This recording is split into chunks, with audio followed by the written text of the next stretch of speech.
Welcome to your first program. I'm going to start off by saying this clip is so important towards you wanting to achieve. It's really important that you listen to it closely and maybe even watch it a couple of times. When it comes to training, effectiveness first, intensity second, frequency third, and volume last. I'll discuss those in detail in just a moment.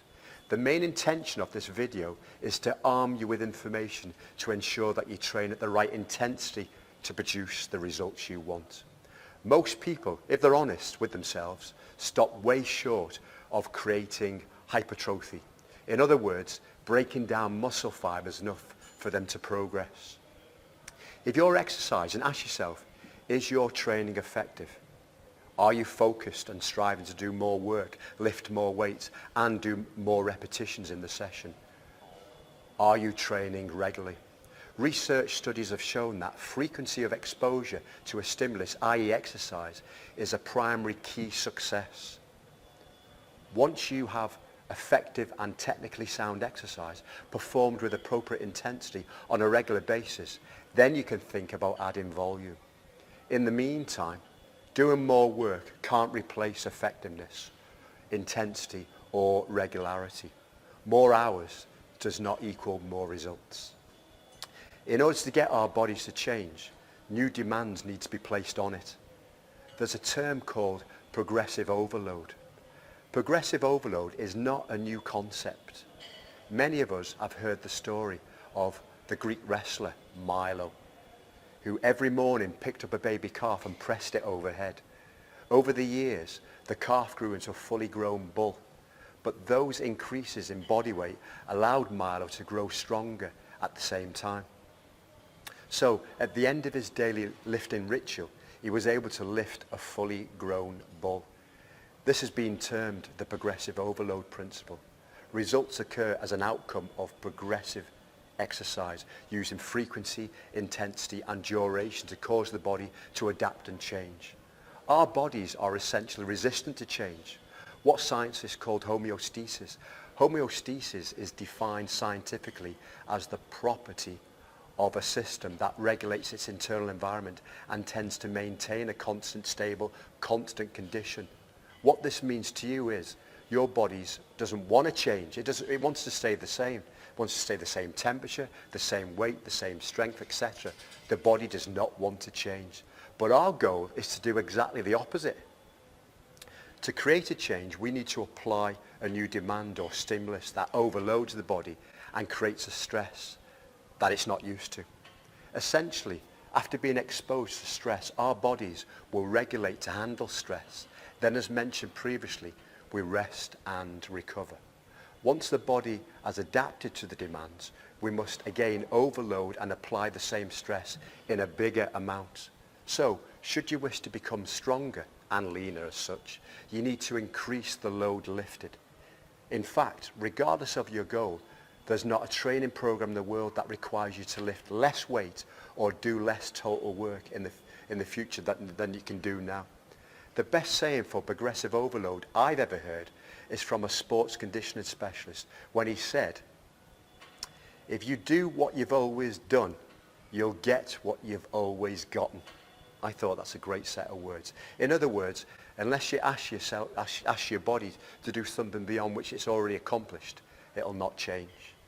Your body is smart and is constantly adapting.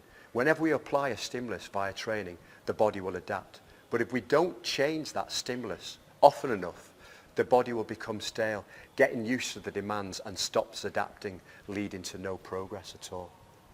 The base premise is to continually increase or change that stress. The outcome, consistent progress. And I've designed the programs to do exactly that.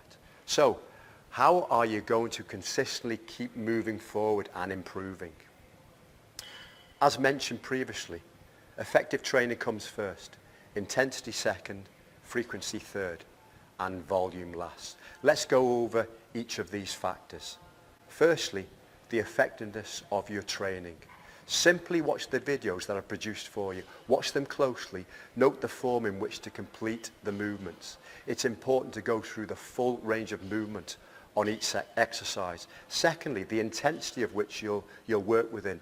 There are 3 tools we can use: the speed or tempo in which to complete the repetitions, the time length of your rest breaks, and lastly, the amount of weight that you'll use.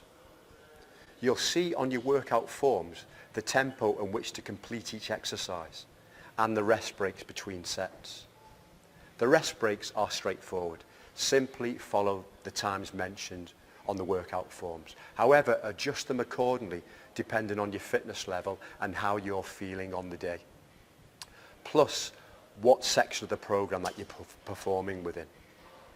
The tempo examples on your workout form indicate either slow, moderate, fast, or I've used the numbers, for example, 1, 2, and 3.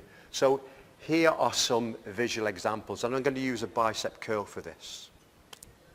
The first one, slow, controlled concentric for 2 seconds, hold for 2 seconds, and then controlled on the eccentric. 6 seconds in total. The next one, moderate. You want to go fast on the way up, controlled pause, and then controlled eccentric. Taking about 3 seconds. Then we've got the fast. It's all done in 1 second. Bang. Then the fourth one is under time. So if I mention the words 1, 2, and 3, it'll be 1 second on the way up, hold for 2 seconds, and then resist for 3 seconds. There's the 4 different tempos. The key point here is time under tension. Most people simply focus on the prescribed number of reps they've been told to do. Next time you're in the gym, just watch a person complete 1 set on an exercise and you'll notice they'll probably be done in under 30 seconds. For most of the time, a 30-second set is not enough to produce a change in your body. That's why I advocate the tempo of the exercises I've just shown. Time under tension, lasting at least 45 seconds, that's the key.